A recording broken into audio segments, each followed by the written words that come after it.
All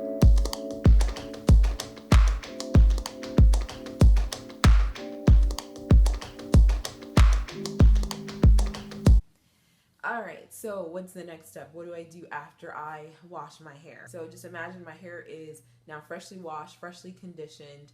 I still have it in these twists. What I'll typically do is stretch my hair in some form or fashion. Imagine my hair is wet. I'll typically first off towel dry or use a t-shirt to remove any excess water in my hair. And then I'll usually place my hair in Bantu knots while still in these same twists. So just imagine, these twists in essentially 4 Bantu knots. What I really like about Bantu knots is they're a great way to stretch your hair while also keeping your ends stretched. And that's really key for me because, 4B, 4C hair tends to knot up and shrink up at the ends, especially like when it's wet. So, placing my hair in Bantu knots allows me to keep all of my hair stretched and especially my ends stretched. So I'll, stretch my hair in Bantu knots, let it dry, probably air dry about 80% of the way.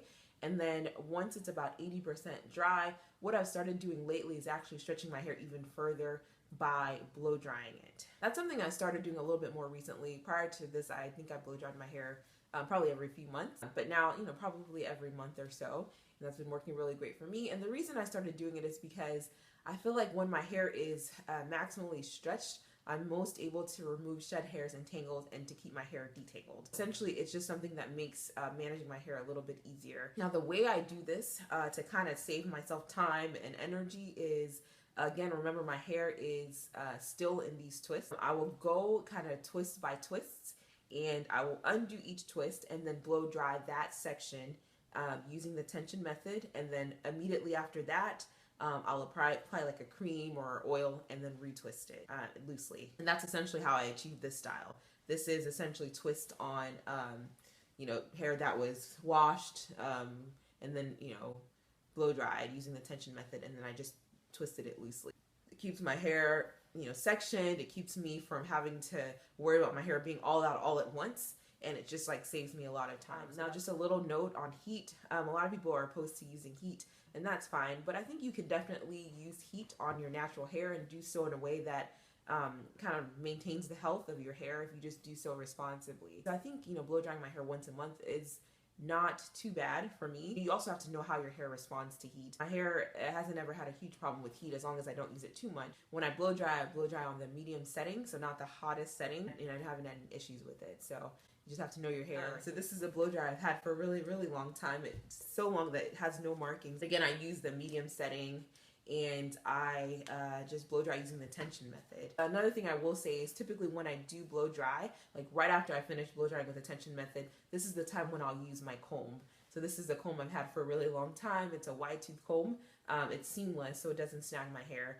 And I do this essentially just to remove any shed hairs, any excess shed hairs that I'm not able to get out with just my fingers. On another note on the blow dryer, so I don't use any kind of attachment, like a comb attachment, first of all. And I also don't use, I don't know if it's called a concentrator, the little nozzle that you sometimes see on blow dryers. And I know I've gotten a lot of people concerned because I don't do that. Essentially, my blow dryer actually doesn't get that hot. Definitely not hot enough to burn my hair. I feel like if I can apply the heat to my hand and not get burned, that it's not too hot for my hair. You just have to know your hair. You have to know the tools that you're using. Again, I don't always do things by the book. I just do what works for me, and if it's not causing damage to my hair, then I'm okay with it. Now, a little note on the products that I use after I tension blow dry my hair and I twist it. Typically, I'll use a cream and an oil. Right now, I really like this Cantu Shea Butter. I don't know if you guys heard of this, but I just found out about it. It's Cantu Shea Butter Coconut Curling Cream, and it's great. I really like it. It really keeps my hair moisturized, kind of like a wet cream, but it doesn't make my hair puff up or whatever. So I'll blow dry with the tension method, then I'll apply this cream, and then I'll do loosely twist it back up. Sometimes I'll go over that with my coconut oil. This is when I use my oils or my castor oil, just depending on how I feel. I like the coconut oil because it makes my hair really shiny.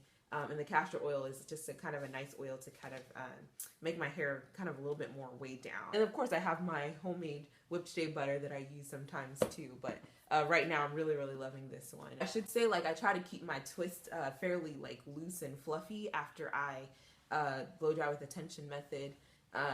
This is about, these twists have been in So I washed my hair about 2 weeks ago, and I've retwisted once. So these have been in for, this is about 2 weeks old. But yeah, this is kind of how loose I do my twists. So they're kind of like loose and fluffy.